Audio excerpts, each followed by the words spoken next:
Hi, I am so excited to be here today to talk with Jenna Voris, author of this month's book, Pick. Say a Little Prayer. You might know Jenna from her previous book, Every Time I Hear That Song, which we have also talked about here. Um, Mhm. Jenna, thank you so much for being here. I'm so excited to talk to you again. Yeah, no, thank you so much for having me. I was so excited to get to talk about. I also have my copy right here. So excited to get to talk about both of my books with you. This is so exciting. It's so exciting. Mhm. Um, you bring such a unique and needed voice to the queer YA genre. And Thanks. I really think like the stories, especially like are really more important now than ever. And I love the way you were able to weave like humor and like complex characters in the story. There's so many different things I love about your writing. But before we jump into that, would Mm. you mind telling our readers slash listeners what your book is about? Yeah. So Say a Little Prayer is a sapphic YA contemporary that follows a 17-year-old girl named Riley who is unwillingly sent to a church camp after getting into a fight with a girl at her school. And she kind of used to be involved with her church growing up, but over the last year, she's distanced herself from that specific congregation for a number of reasons. Most of the fact that she has come out as bisexual recently, and she knows that that pastor and that church is not a very, historically accepting place for queer people, unfortunately. So when she's sent to this camp and she's supposed to kind of repent for her past actions, she's not really in the forgiving or repenting mood. Instead, she decides to commit all seven deadly sins just to see if she can to maybe prove her pastor wrong. And the only issue is that she is falling in love with his daughter, Julia, and Julia might like her back. I Oh my, know. Juicy. I whenever I read the synopsis for it, I was like, oh, this is gonna be good. Yeah. No, it was so, I had so much fun writing it. And I think it's interesting because I feel like when people read the synopsis, they think either one of two things. They either think that like this is just like a silly, goofy time with like no kind of underlying message, or they think it's like so anti-religion and that I am like anti-Christian and I hate anybody who would be practicing that faith. And that's just like so not the truth. I think that a lot of the times it's a lot more complicated than that. I think a lot of times teenagers, especially, are trying to figure out their place in the world. And a lot of the time that does include like a faith of some kind. They're just kind of trying to figure out how to practice it or if it applies to their life. So it was really important to me to make sure that it was like a really nuanced and interesting conversation. Yeah. I I mean, I think this book does balance that well because you show the like the good sides of religion where it is important, and then you also show the like how people can use it as a crutch or an excuse to be homophobic or racist or any negative things. And I think you balanced that really well. Um, Thanks. when writing Riley, how you said that she goes about to commit the seven deadly sins, did you envision like her rebellion as like more of like a form of protest or healing or a mix of both? I think for her at the beginning, it definitely starts off as a like kind of stick it to the man, like middle finger protest. Because at the beginning of the book, she's quite angry at the situations that have kind of led her to be separated from her church and really angry at the things that the pastor has been teaching. And at the beginning, she kind of has a very black and white view of anyone who is still involved in that community. She basically thinks that like I have left and therefore I am like smart and good and better than these people who have stayed, and anyone who still attends this church is like weak and automatically subscribes to everything that this man is saying, which is obviously again not true and something that she learns over the course of the book.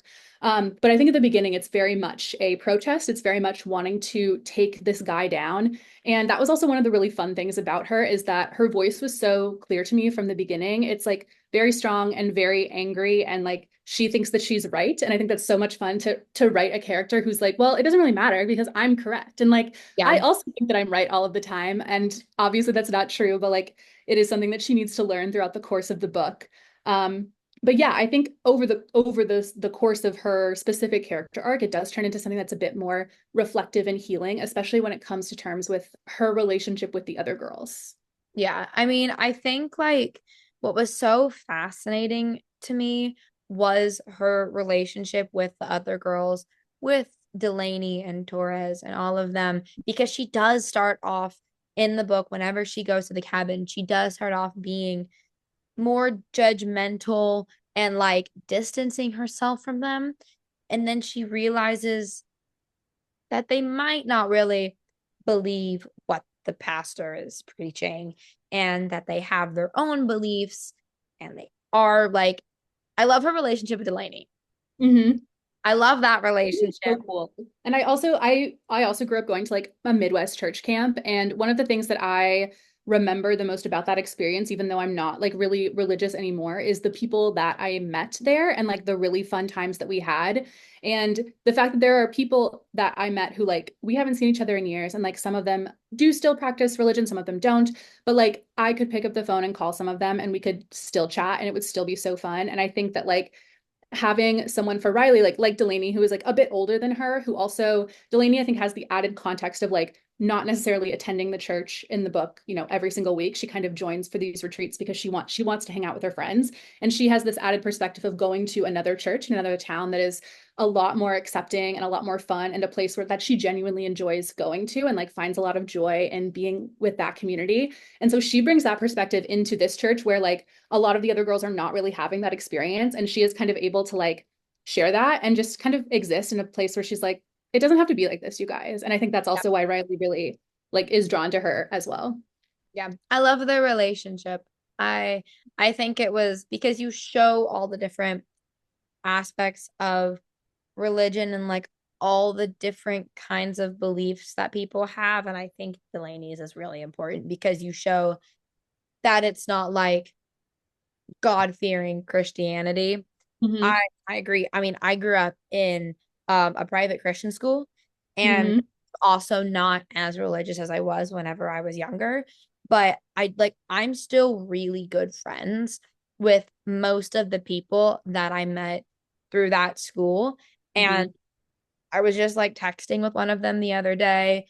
Like, we're all still really close. And I do agree, it is like, depending, of course, where you go, it is a very good community, and you Mm-hmm. meet a lot of good people. Yeah. And I also think that's like when like any sort of organization, like religious or not, like when those organizations are at their best, it is like a place for community and a place for people to come together. Yeah, I agree. I love it. I love a good like found family kind of Yeah. community. That's one of It's my favorite tropes. it's one of my favorite tropes too.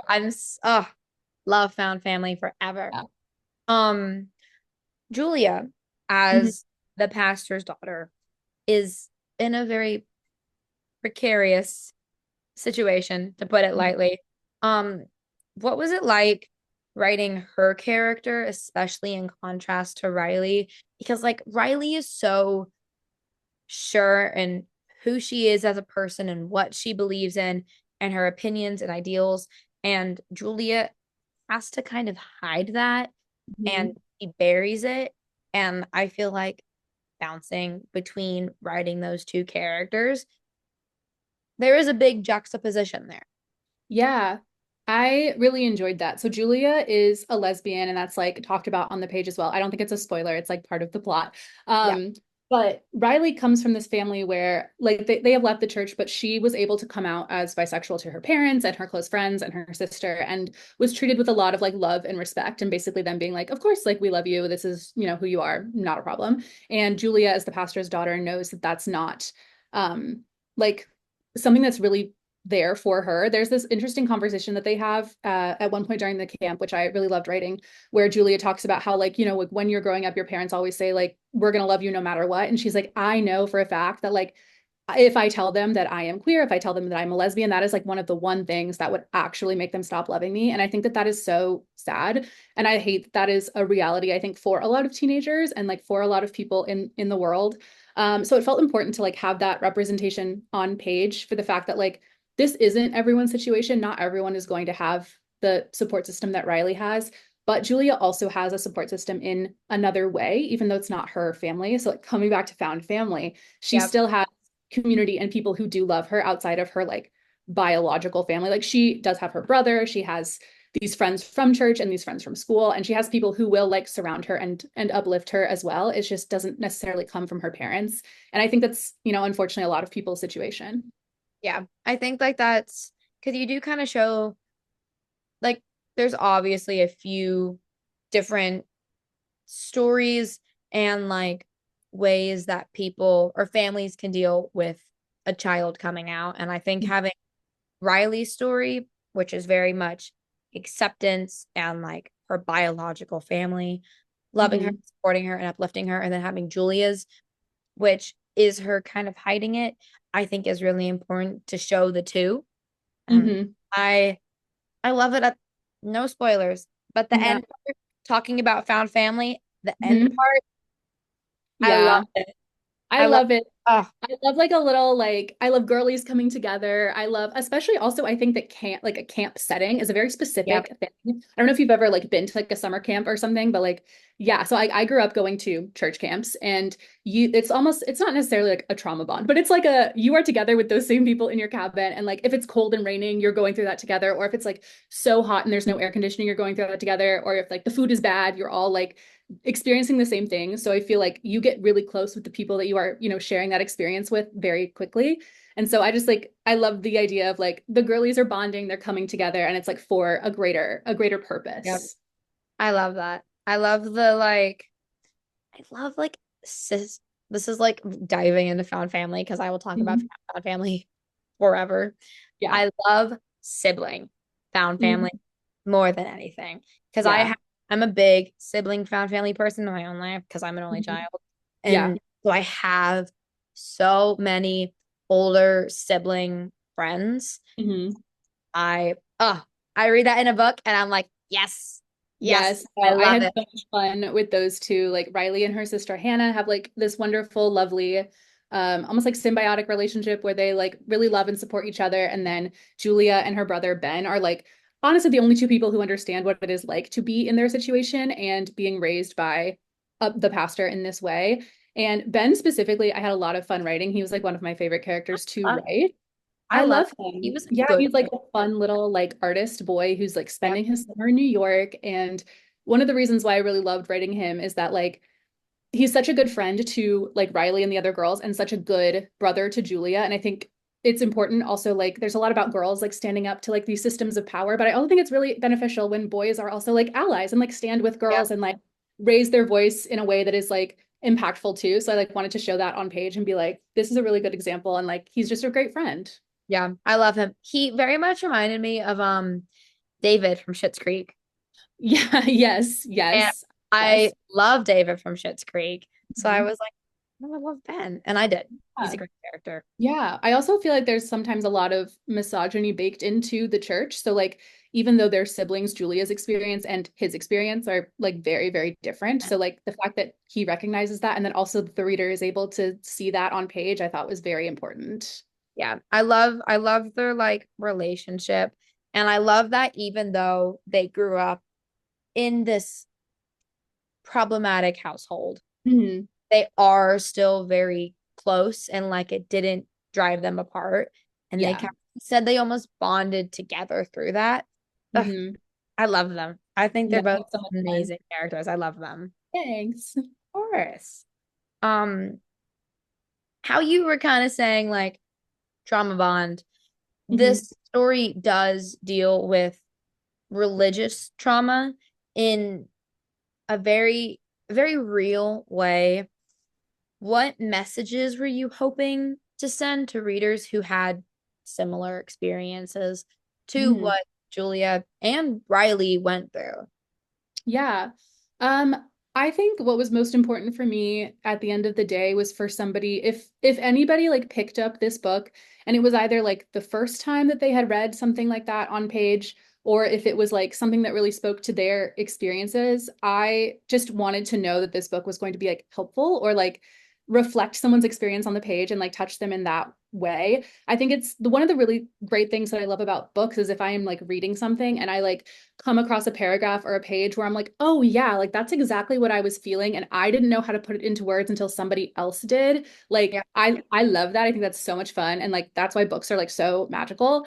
And I've like had teenagers especially, which is like so wonderful, like DM me and reach out to me to like say that like this book was one of those things for them, which is like anything, it's anything I could ever ask for. Like honestly, it's like even hard to talk about because I was like, that's like the one thing that I think when I was growing up, these like queer books were not really a thing in the way that they are now. There were maybe like two or three on the shelf, and they were usually featuring like gay boys and men. So to like see sapphic characters and like see like people calling themselves bisexual or like labeling lesbian on the page, like that was really rare. I think if I wanted to see that, I had to watch Glee, which like we can talk about Glee all we want, but I don't know if it Yeah. was like the high school representation. So to like also look at a bookstore now and see all of these queer books with all of these different wonderfully diverse experiences makes me so happy. And the fact that my book just gets to like be up there with them is amazing.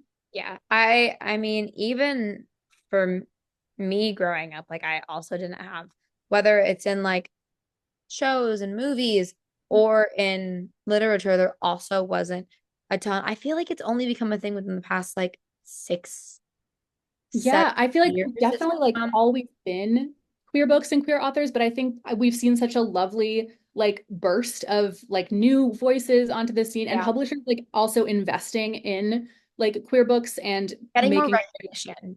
yeah, getting more recognition and like getting the money that they've always deserved and like having space on the shelf in a way that they have not always. I mean, seeing, because I've been going to bookstores since I was little. Um, Mhm. Even if I couldn't read, I've been going to bookstores. Yeah. I just love being in a bookstore. And I think within like the past 5 years, seeing like queer sections in big bookstores and stuff Mhm. is so important. And it was so cool to see because it Mhm. is like you don't, of course, like kids now, it is more so, but growing up, you don't see a lot of representation. So knowing Yeah. that younger kids growing up, they do get the representation and they can read a book and be like, oh my God, I like this character is me, and Yeah. not having to like hunt it down.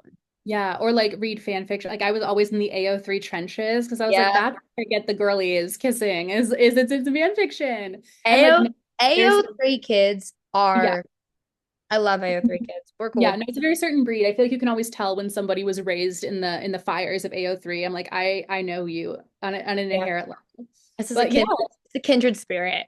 no, literally. Yeah, no. I AO3 was like the foundation of queer literature, I feel like. And now it's, hate to use the word mainstream, but that's what's coming to mind, Yeah. which is a very good thing that it is Mhm. becoming normalized. No, And we there's just so had a many different, bookstore. go ahead, sorry, go ahead. Yeah, I was just gonna say we just had a bookstore open in the DC area that's like a queer bookstore that like is just a bookstore full of all queer books or like by queer authors. And I'm like, that's so cool. It's like Yeah. you walk into a store and you don't have to be like, where could I potentially like see myself represented? Or honestly, like where could I even like find myself, like find a book that is interesting to me and like relates to my life? Like it's just everywhere. And I love that. I'm gonna literally come visit DC to go there. Oh my gosh, no, literally, it's so much fun. It's called Little District Books. Shout out to them. Oh my God, shout out Little District Books. I will be going in soon because I need No, to go. please. Oh my God, can we get one in LA, please? You're the perfect audience for it, I feel like. Exactly. I mean, I'll keep my eye out. Yeah. Um, this is kind of how you were saying, like having these spaces is really important. How do you hope that this book will help queer teens who are still figuring out their place in religious spaces and just in the world in general? Yeah. I mean, I hope that if anyone picks up this book and maybe perhaps they've never read a book with a queer character before or like read a sapphic love story, if it can be the first thing that they read, I hope that they find it like lovely and fun. If they've grown up in a very specific religious household, I hope that this can just be like a voice that like it doesn't always have to be that way. Like there are other ways of thinking out in the universe. Like one person does not hold all the answers. I also think that that's a really specific thing that I wanted to talk about in this book, especially, is the fact that a lot of the times, like church leaders or just like society leaders, and especially men in society, are like lauded as having all of the answers and like being the end all be all for like what is good and what is bad. And that's just like so not true. Like I'm gonna be so real, like who's a man who knows anything? You know what I mean? Like that's just Yeah. not realistic. And a lot of the times I think these church leaders can prop themselves up by being like, well, I can tell if you're going to go to hell or not. And that's like a really scary thing, especially as a teenager to hear like an adult with authority talk about and be like, well, of course they would know what they're talking about. Like Yeah. they're an adult. And that's not true. So I hope that that is like, you can hear my cat agreeing with me down here. But like I hope if somebody reads this book, that is also something that they like latch onto, even if it's not necessarily something they unpack for a few years. I hope it's something that they can just like see on the page and like internalize, and then maybe, you know, when they have the space and time, process it later. Yeah. I mean, there's so many different like opinions and beliefs in the world that Mm-hmm. like one man's opinion Mm-hmm. might not be correct. May not be right, you guys. Shoot me for saying it, but Crazy. just Mm-hmm. saying. Yeah. Yeah. I mean, we love challenging opinions in this household. Mm-hmm. Me So too. we do. I think it's very important. Um, I feel like the balance between queerness and religion is very rarely explored with such a boldness. And I say boldness in the best possible way, Yeah. with such a boldness in YA novels. How did you balance writing both perspectives in with readers, or how did you balance writing it, especially for readers who may have personal experience in both? I think I knew that this wasn't going to be a book, I think, for everyone. I think that I knew from the beginning that there were going to be a lot of people who like saw it or read the description and never read it because they automatically assume what kind of book it would be. Yep. And I just had to kind of like forget that that was a thing that existed. I had to write the story that I wanted to tell. And I think the thing that really helped this one is that it's not like sad, like it's not like sad in that way. I feel like a lot of the times these are like heavy topics that are like real and can be like quite like a lot for a lot of people to handle, especially young people. But for me, it was also kind of a situation where I'm like, sometimes it's Percy has joined the conversation. Hi, welcome to the show. Oh Anyway, my God, I'm obsessed. I know I told you he's a little orange demon. Um, Wonderful. what was I saying? Oh, sometimes when you're going through situations that are like that heavy, the only thing you can do is just like laugh about it. And Yeah. so I knew that it was always just going to be like a silly, fun book. Because also at the same time, like they're teenagers and like that's how they're going to deal with the world around them, and kind of get through it together, especially as a group. So there I was already can that. test. My coping mechanism is humor. I can. Exactly.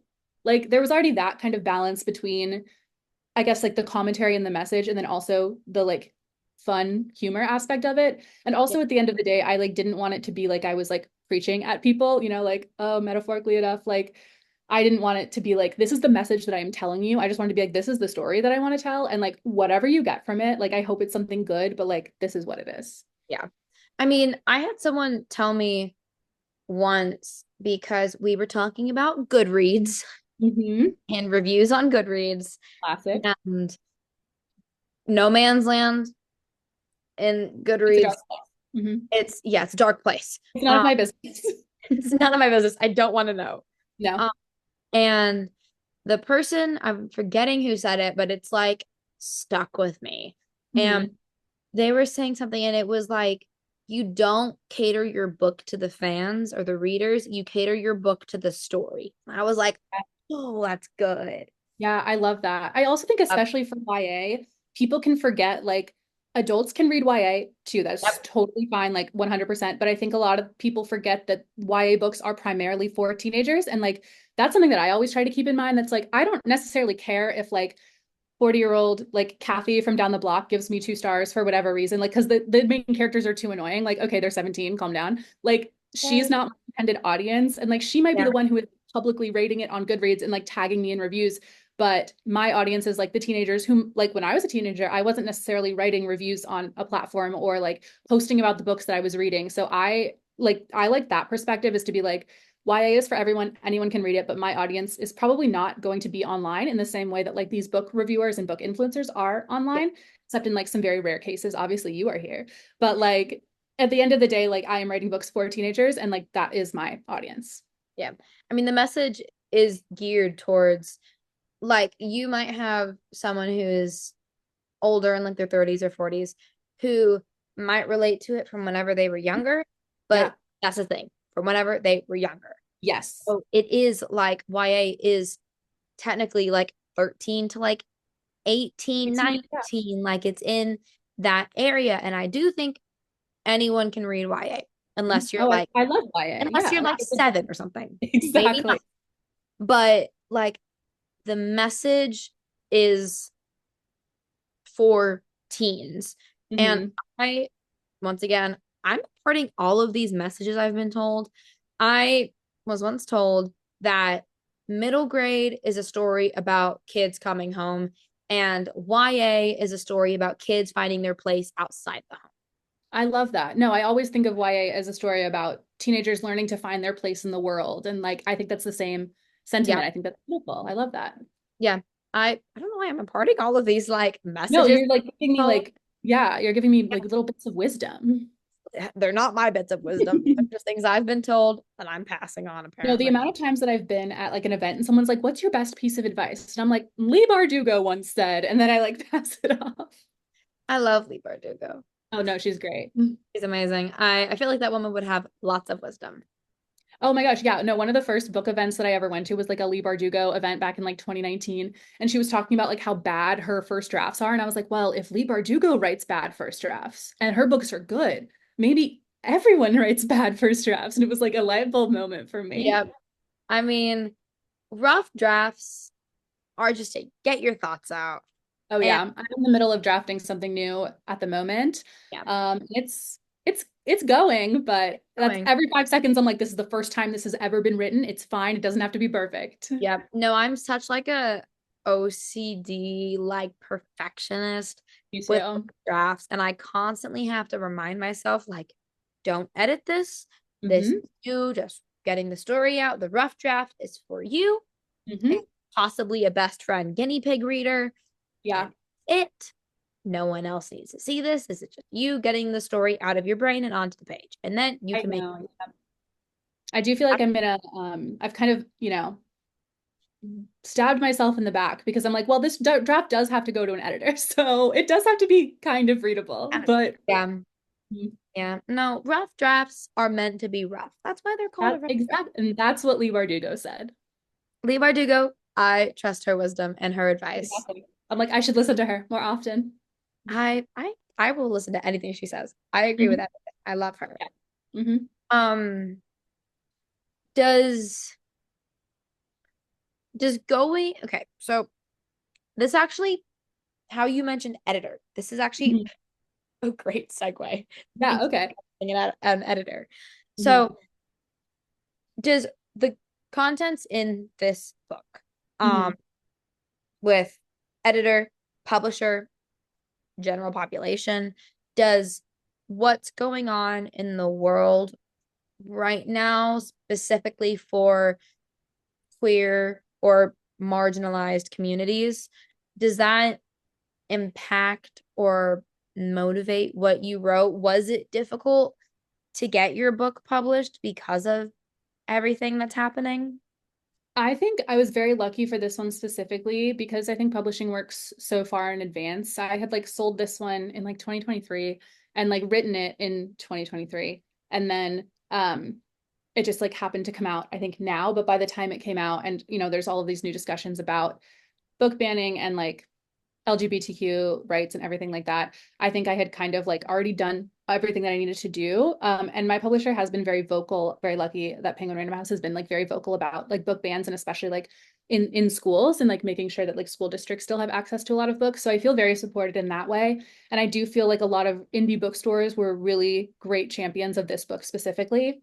I also think that publishing moves so slowly that we're not really going to know if there's any like Yeah. lasting effects of this for like a year or two, I think maybe in Oh, 2 years, we could like reevaluate the like landscape. And like obviously at the end of the day, I hope that nothing changes. I really hope that at the end of the day, publishers who buy these books are just as committed to like protecting and promoting their queer stories as they are anybody else. And like yeah. they view that as a very necessary part of their job. Like I hope that that continues.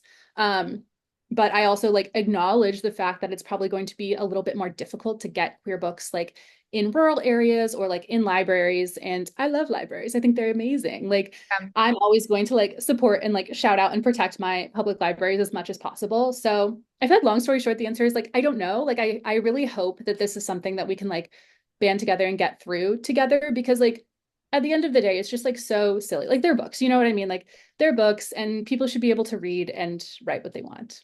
Yeah. Like, I hate to break it to you, but if you think this is converting someone, I it's know. not how that works. I also want to be like, do they know that gay people are real? Like queer people Yeah. exist. Like I don't know. I'm like, do they know? Like, if, like, queer books might introduce people to those, to queerness and marginalized communities and different sexualities and genders and whatnot. But Mm-hmm. it doesn't make you queer. It might No. introduce you to it. Yeah. I've read so many straight romantasy and I'm not like attracted to like 6 foot tall fae warrior men. Like, Yeah. Yeah. That, yeah, listen, I read all of Sarah J. Maas. I can tell you exactly. did not change me. It did not change me, unfortunately. So I don't know what they're talking about. They're they don't know what they're They talking don't about. know what they're talking. That's also the thing where I'm like, these people that are making the decisions are like so completely uneducated about how the world works and also just like how publishing and books work. I'm like, when is the last time you picked up a book? Can you read? Like, you know what I mean? I doubt it. Honestly, No, I highly doubt they can read. no. It's like, sit down, open the schools. They need to go back into school. Literally. At that. That's crazy. Oh my God. Um, okay, so this is kind of a fun question that I was looking forward to. So Riley goes into the camp Mhm. to commit the seven deadly sins.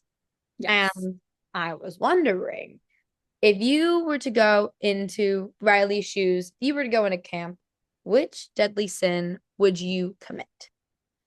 Ooh. I feel like the ones that were the most fun for me to write, I really loved the wrath, the sin of wrath, because I Mm, feel like I don't know. I feel like perpetually I'm just like, what if I screamed into the void right now and like just released all of my anger? And I feel like there's something really like fun and cathartic about that. So also the fact that like wrath is considered this like crazy deadly sin, I think was like a fun juxtaposition because I'm like sometimes it's like really nice to like let out your anger and like have this be something that fuels you. So that chapter was really fun. I really enjoyed writing that, and like I think that I would also really enjoy partaking in that particular sin. yeah.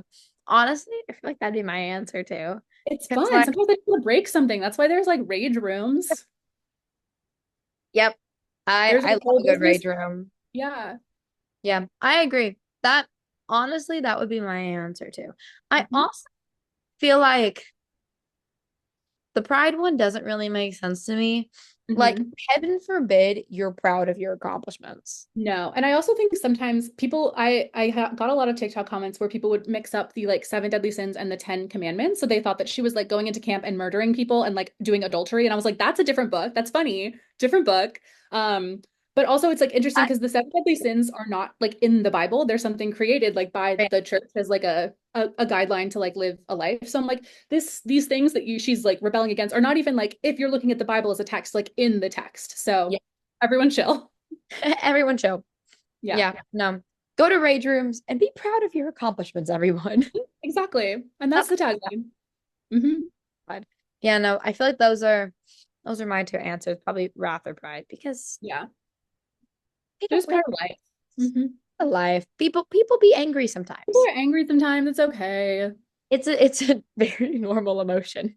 Literally. Um, did this is actually kind of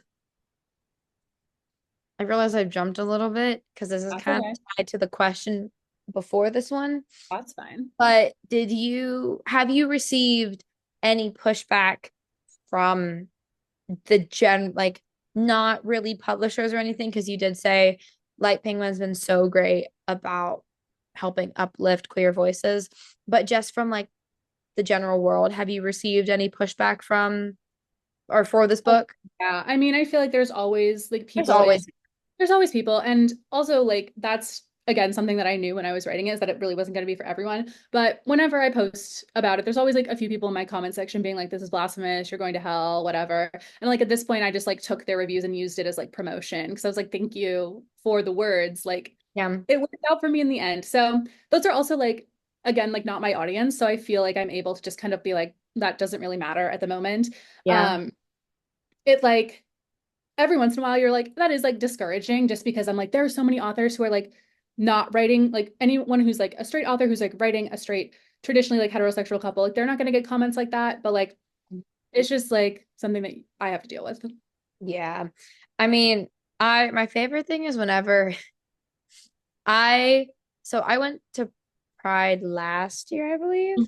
And as always, there's some hateful people there. Of And course.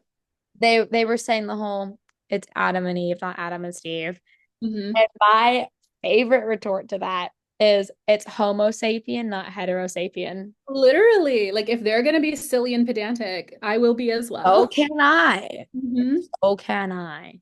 Yeah. I I love that response. I told my dad that response and he laughed at that. He thought it was so funny. He was like, Yeah. that's the best comeback I've ever heard. And I was like, Yeah. So like I feel like there's always going to be that, but then I also had like the lovely experience of going on a book tour and like going to like I went to Florida, I went to Utah and like even in states that you are like traditionally like, very red and like conservative, like I had a bookstore full of people who were like so excited for this book and like really wanted to talk about it and I'm like "Ugh, like this is also who they're for and it was yeah, just like a lovely experience. I love that you like that even though some states may not aren't the best or Hmm. just not accepting, like Utah, Florida, you still went because there is a Yeah. community there. It might not be as old or loud as like Hmm. Washington or California, New York, but like Hmm. or New York City Yeah, specifically. yeah. Um, I like I think it's also super important to go to those places because I also think a lot of times people with queer books don't go to those places because this is not talking about like specifically anyone. I'm just saying in general. Yeah. Like sometimes people just don't go there because they're like, oh, well, it's Mhm. Florida, it's Utah. Like there's not that there, but it is. It's just Yeah. we're on like down low, which sucks, Hmm. but that community still does exist. And I think Yeah. it's important that you went because they don't really have as much of a safe, open space Hmm. to see queer stories and to talk about queer stories. And I think it's really important that you went. Yeah, no, it was so much fun.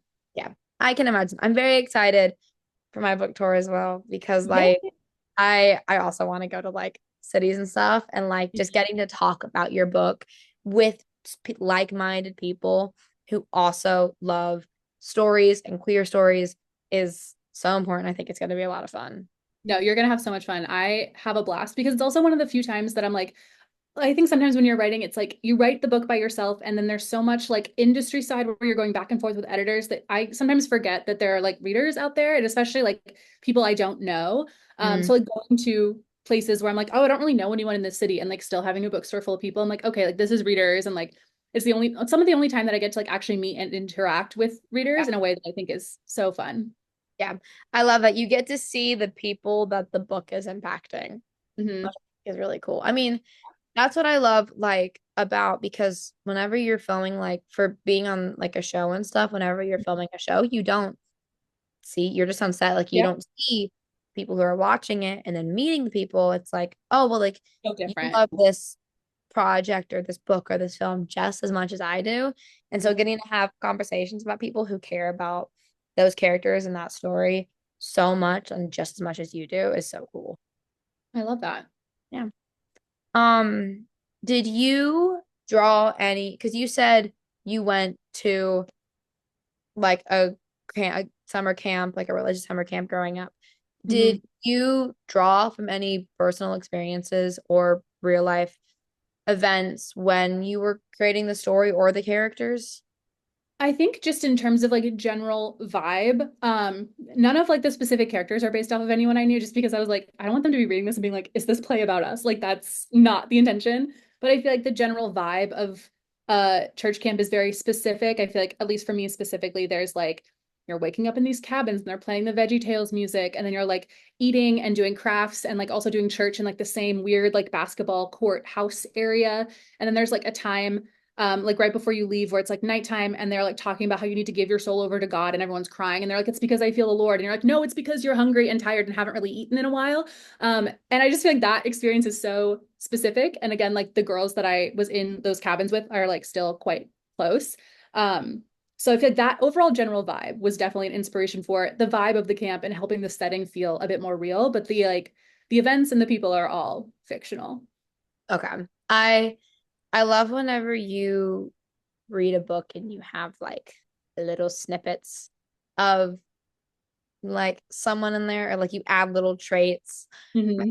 My favorite thing is like going out in the world and like having a funny experience with like some random person on the street and being like, well, that's a That's character. mm-hmm. Yeah, just No, writing the it amount down. of It's times gonna be in a book. I've been like, oh, my friend's like terrible ex-boyfriend. You're going in here somewhere. Like, No, I mean I had a screensaver for a while and it was don't tell me anything, I'll put it in a book. no, that's so true. I Yeah. love that. It's like how people with like singers and like musical artists and Mhm. stuff, they're always like, I can't tell you anything, you'll sing about it. That's It's like, how I yeah. feel writing a book. You're Someone like, will I could make a write a joke, book. someone will make a joke. I'm like, hang on, I gotta write Like this that down. one's actually really funny. Let me write it down. Funny, yeah. I I very much believe in with very small details pulling from real life. I agree. Yeah, but then I will say in my book, there is one character who Hmm. is a carbon copy of one of my best friends Oh, because I want to make the book into a movie and I want her to play the character so that whenever we film in London, she can come with me to London. okay. I You're playing the was, long con here, though. I Like that's, am. yeah. I was so biased writing Mhm. this character. I added her in like one of the final drafts because I was like, wait, I want you to come to London with me. No, that's so true. It's And how I think so, if I yeah, like wrote a book where like a country music star was like singing a bunch of songs, then one day Taylor Swift would like write a song for my movie, and I'd be like, well, you got to plant the seeds early. You know what I mean? please, like you have to like you said, you got to play the long con. And then I told my friend, I was like, by the way, when you read the book, there might be a character there because I'm dragging you to England with me. She was Mhm. like, I'm so okay with that. I was like, Yeah, might as well. you might as well. It's a Yeah, little trip to England. You get to work. It'd be so much fun. yeah, literally. Yeah. I I'm big fans of playing the long con to get Mhm. stuff for your book. It's called manifesting. It's I am such a firm believer in manifesting. Mhm. I I love it. I think it works. I don't know if it's more so like kind of placebo affecting it, where like you talk about it enough and then You like just have to put it out into just the universe, and eventually it just all kind of comes back. it all comes together.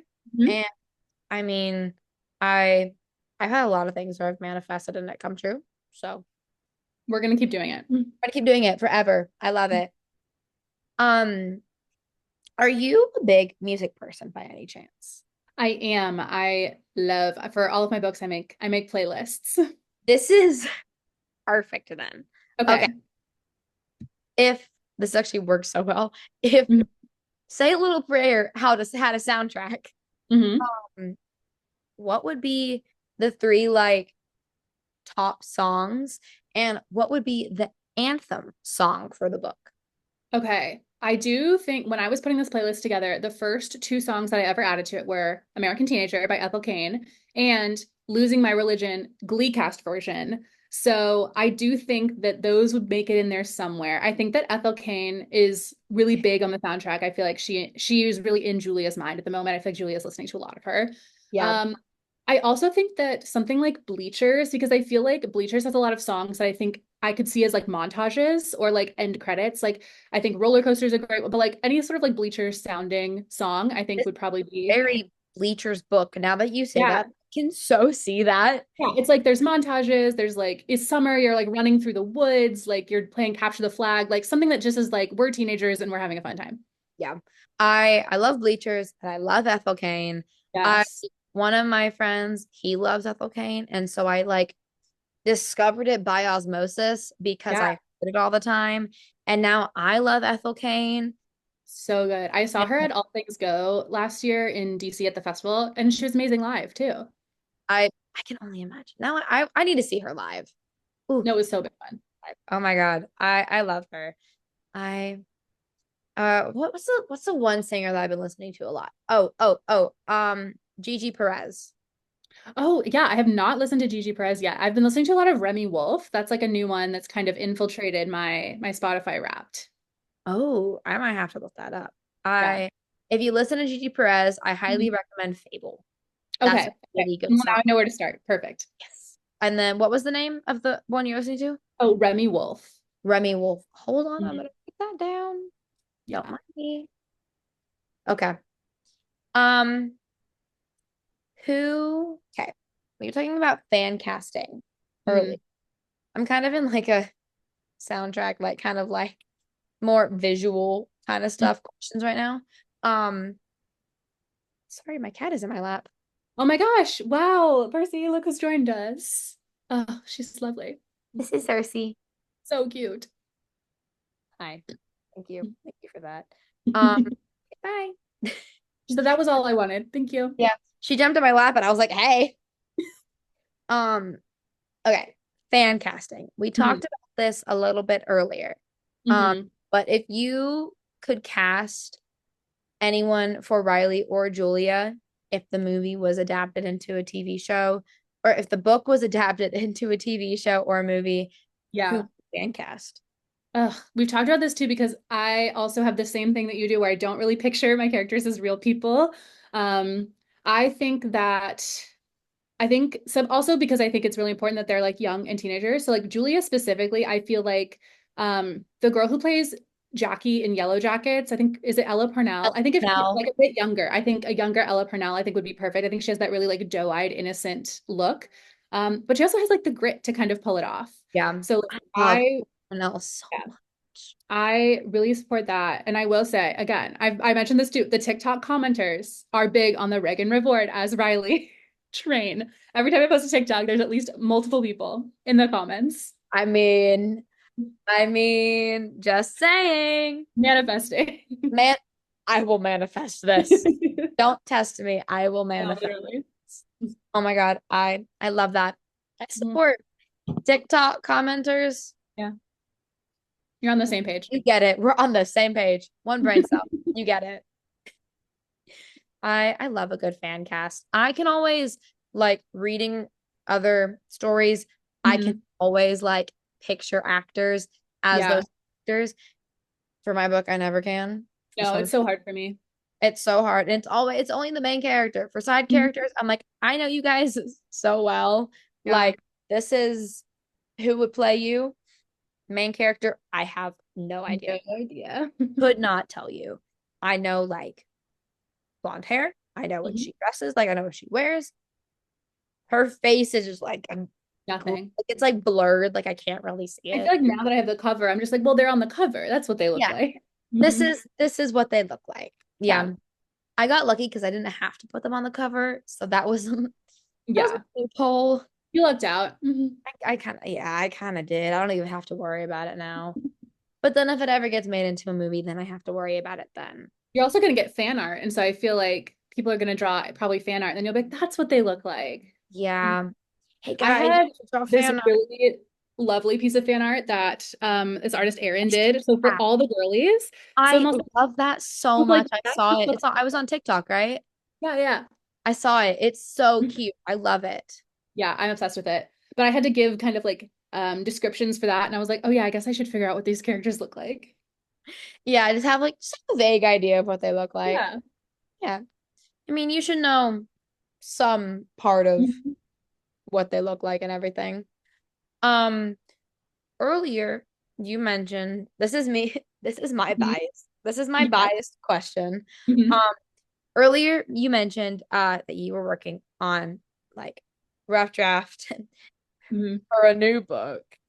Yeah. And that kind of answers my question if you're working on anything else. But my question has now evolved to what can you tell us, if Okay. anything? Yeah, so I have a few things in the works. Next year, I have my adult debut, which is coming out next April, which I'm so excited about. It is an adult, kind of like contemporary thriller with a bit of like a romantic twist. It is about these two rival con women who have to team up to rob a very fancy hotel.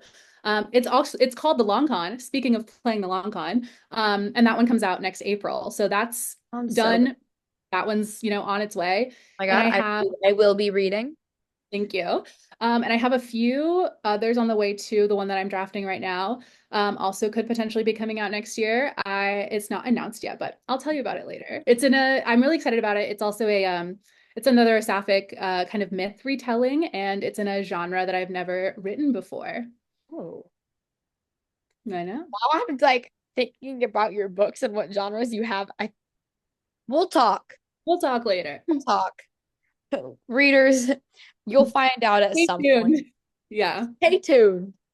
Oh, that's so exciting. I love getting like a little A little inside scoop. Yeah. inside scoop. I love it because I'm always nosy and I want to know what books are coming up that I can read. No, And so, whenever people are like vaguely talking about what they're working on, I'm like, why don't you just tell me? why did you should just tell me? I mean, like, It's I'm fine. keeping Yeah, secrets. it's okay. Okay, it stays right here with me, and then like the two best friend And circle my friends. and my friends. Yep. Yeah. Mhm. It's the whenever I get told something in confidence, it's always I get told something in confidence as well as my two best friends. Exactly. Yeah. That's how it works. Mhm. Um, this is also, you said inside scoop. Mhm. The behind the scenes tea for writing the book, deleted scenes, title Mhm. changes, character names that didn't make the cut, or just characters that didn't make the cut. I feel like this one, I wrote it on proposal or I sold it on proposal. So I sold it on like the first three chapters into synopsis. So when I did. That's how I did my book. yeah, so when I wrote it, I didn't really have like a lot extra because I had a pretty, like decent synopsis and I knew what my editor wanted. So I didn't have a lot of scenes that were cut. I did mostly have scenes that I went back and like added to. So there's a lot about like Riley and her pastor like in this book, specifically because I knew that like he was someone who like had been important in her life at one point and also he's like her neighbor and her best friend's dad, but also he is the antagonist of this book and someone that she has a lot of anger towards. Yeah. So throughout the course of the revision process, I added in like a few more conversations between them, just because I thought that that's like an important relationship that we should, as the reader, get to see more of. So that's probably the thing that changed the most was like adding in things like that. But I don't think I have any deleted scenes. I think the thing that was the most fun for me is that I wanted to like sneak in some every time you hear that song references, just to like imply that these books take place in the same universe. I And there love Easter eggs it so was much. like mostly for me. I was like, I'm not expecting the fact that I have these rabid fans out here who are like going to be looking for this, but it's like for me. And I Yeah. feel like there were like a few instances that I was like, oh, I don't want to do that. Like that one would be too obvious. And so then like we settled on the ones that are like in the book. But I had like a note from one of my copy editors because I like mentioned a character from Every Time You Hear That Song. And she like made a note where she was like, I don't think this is a real person. Like, did you mean someone else? And I was like, no, she's a real person to me. She exists in my heart and in my mind. Yeah. I said, she's so real. Okay, leave her alone. Leave her alone. No, Mhm. I did that. I put an Easter egg in my book that literally only like me and my editor know. And Yep. it's the so in the book, I'm trying to like not spoil this. Mhm. In the book, yeah, Mhm. I can say this. Yeah. In the book, the main character and the love interest are in like a creative writing class together, Mhm. and they each have different assignments to write something, and they agreed to kind of like swap it and Mhm. like give it to each other as gifts.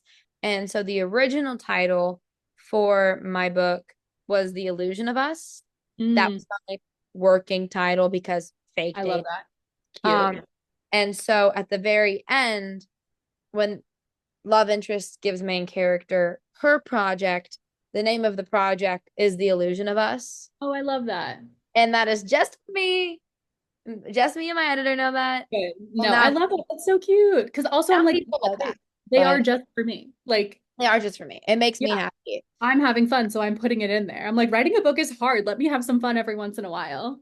Exactly. Like Mhm. I love it whenever I read a book and the name of the book is in the Oh, I act love that. writing. I'm like, oh my God, they said it. They said They the said it, it's here. Yeah, no, I love yep. that. And so until I was writing it, I was like, I think I have to put it in. I think I Yeah, have to do it. And I did it. yeah. And I'm so glad it's No, yeah. that's one of my favorite things too. I was like, can I say this? It's spoiling it. I We're don't doing it. but yeah, I don't think Mhm. it's a spoiler. That's fine. That's fine.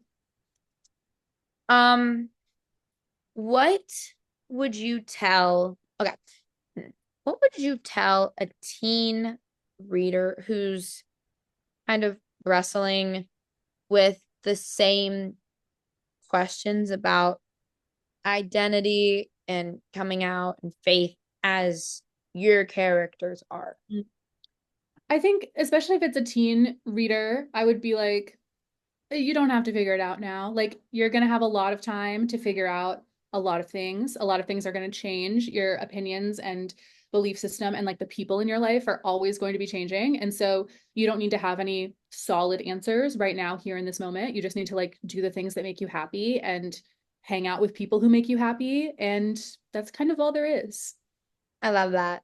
Yeah. Yeah, I agree with that. I mean, I will say I know someone who kind of is like master procrastinator and Mhm. procrastinated their coming out where like it's actually really That's so funny. relatable. They like when they were younger, they were like, I think this is a thing. Mhm. Worry about that right now. And like No, that'll be 5 a years later later. revisited it and like kind of worked with it and like had like and then like processed like coming out and all of Yeah. that and like found out stuff about themselves and stuff. But like master procrastinator right there. That's And king of it's for the best. procrastination. Yes. And that's so valid. Like Hmm. you just got to work through things on your own time and like Exactly. not rush in to figuring out stuff because that can also really hurt you. Like Hmm. especially if you're not ready to go through emotions and who you are and especially like Hmm. trauma and related to that, like you just don't rush it. Yeah, Just you don't have to. Hmm. yeah, I think that's really important. Yeah. Yeah, I agree. That's also what I would say. Mhm. And now my last question, Of but course. one of my favorites. Hmm. What are you currently reading right now? Oh my gosh. I feel like every time I am asked this question, I'm like, I don't remember how to read. Like my brain just goes Yep. blank. What are Um, books? yeah, right. I just finished Gifted and Talented by Olivia Blake. I have never read one of her books before. She wrote like the Atlas Six. Oh, Um, okay, yeah. this he's back. But this book was like crafted in a lab specifically for me. It's like fantasy succession with like sibling rivalries. It's so much fun. I had the Oh, best time reading it. And then I am also reading my friend Ava Wilder, an arc of her new book. My gosh, what is it? Some Kind of Famous. It's beautiful. She writes like these wonderful romances, and I'm so excited for that one. that sounds really good. I love this is kind of me like getting book recommendations Yes. because I'm like, what are you reading right now? Writes Mhm. down the name. Yeah. No, That's those two, I think, yeah, those two are really. I'm also been on deadline this month, so I have not been reading as much as I normally would. So I think those two have really, they're really getting me through. Those are my rewards. yeah, no, it's so sad. I've been because of like school and my own book and Hmm. work, I've just been not like reading a ton. And Yeah. I have all these books in my room that I'll go in there and I just stare at them and I'm like, There's so many. I want to pick you up so bad, but I can't Mm-hmm. to go do this school thing. But I'm reading it's a Greek mythology book. It's sapphic Greek mythology book. And Ooh. it's really good. I'm actually this is important to me. The Palace Maybe. of Eros. That's what it is. Ooh. Okay. I love that. It's really good. I'm only a little bit into it, but the writing of it is so good. I'm Okay. really enjoying it. I Highly love recommend. I'm only a little bit into it, but I'm excited to see where it goes. it. Okay, good. I'll keep that. I'll put that on my list. Okay. Yay. Wow, Yeah. you can tell me what you think when if you read it. No, literally. Yes. And I I will read the what was the name of the book by the Atlas Six author? Oh, Gifted and Talented. Hold on, Yeah. because that sounds really good. Yeah. No, I loved Succession, and this one was so much fun. I need to watch it. Yeah. I know I would love it. Hmm. I need to. I've been recommended it by so many people. I need to get Yeah. around. Um, that's my questions for you. Um, Wow. yeah. Do you have anything else you would want to add before we wrap it up? I don't think so. This was so much fun. Thank you for having me again. Thank you for being here. It was so much Yeah. fun. I love our conversations, and they're always No, so. this was so lovely. Yeah. Well, thank you so much for being here, and everyone, check out Jenna Voris's book.